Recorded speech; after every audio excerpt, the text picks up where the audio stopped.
మానవత్వం అంటే ఏమిటి? మానవత్వం అంటే ఏమిటి? మనిషికి మానవత్వం అవసరమా? మానవత్వం అంటే అసలు ఏమిటి? మనకి అవతలి వారి వల్ల నష్టం జరిగినా వాడి పాపానికి వాడే పోతాడు. నా మంచితనమే నన్ను కాపాడుతుంది. నా మంచితనమే నన్ను కాపాడుతుంది.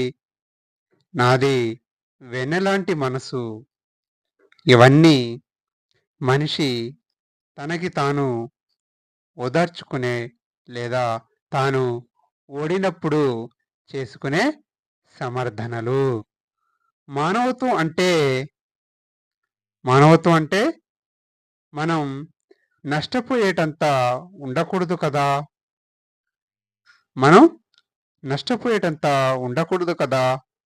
మానవత్వం అంటే మనం నష్టపోకుండా మన పరిధిలో మనం చేసేటటువంటి సహాయం.